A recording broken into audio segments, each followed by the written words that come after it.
Makhluk terakhir yang dimatikan pada hari kiamat. Kisah ini ditulis oleh Lutfan Faizi Senin 22 Agustus 2022 pukul 22.01 waktu Indonesia Barat.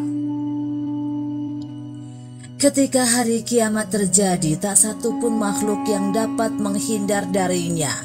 Pada hari itu hanya Allah yang maha hidup dan berkuasa atas segala sesuatu.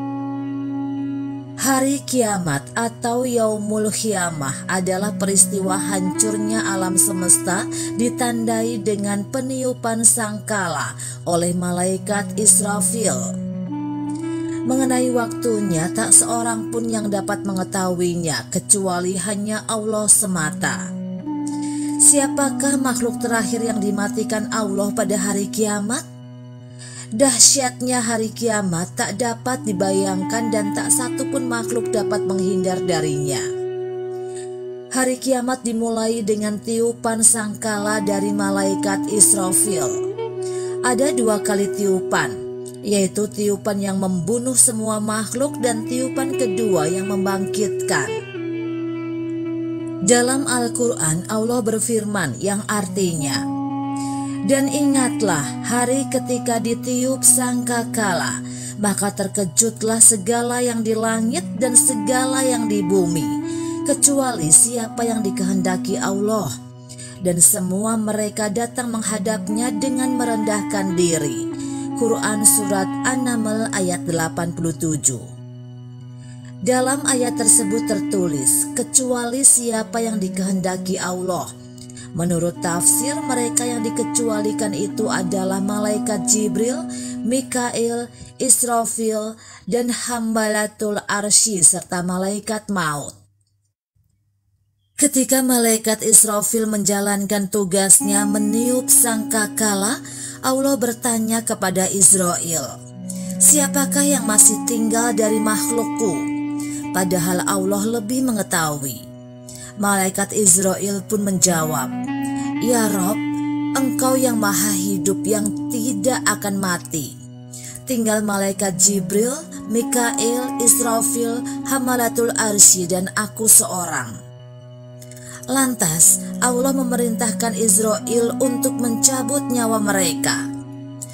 Dalam sebuah riwayat Muhammad bin Ka'ab dari Abu Hurairah berkata, kemudian Allah berfirman, "Jibril, Mikail, Israfil dan juga Hamalatul Arsy harus mati."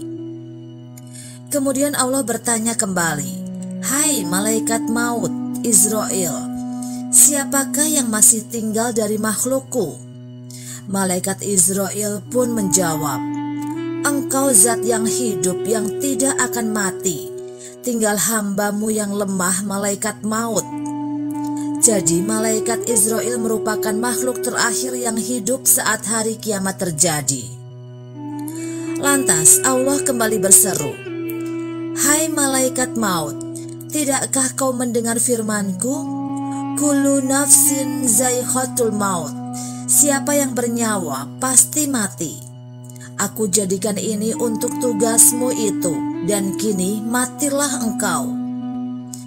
Setelah tak ada yang tersisa kecuali Allah, malaikat Israel diperintahkan mencabut nyawanya sendiri. Saat mulai mencabut ruhnya, tiba-tiba dia menjerit, yang apabila waktu itu makhluk lain masih hidup, niscaya mereka semua akan mati karena jeritan malaikat maut tersebut. Malaikat Israel berkata, "Andaikan aku mengetahui bahwa pencabutan ruh itu seberat ini, niscaya aku akan lebih lembut saat mencabut ruh-ruh orang mukmin." Kemudian matilah malaikat Israel dan tak satu pun makhluk Allah yang tinggal. Kemudian Allah berfirman kepada dunia yang rendah ini, "Di manakah raja-raja dan putra-putra raja? Di manakah pembesar-pembesar dan putra-putra pembesar yang makan rezekiku tetapi menyembah selainku?" Hanya Allah yang tunggal yang berkuasa atas segalanya. Dia maha hidup dan maha kekal. Semoga Allah berkenan menaungi kita pada hari kiamat. Wallahu alam.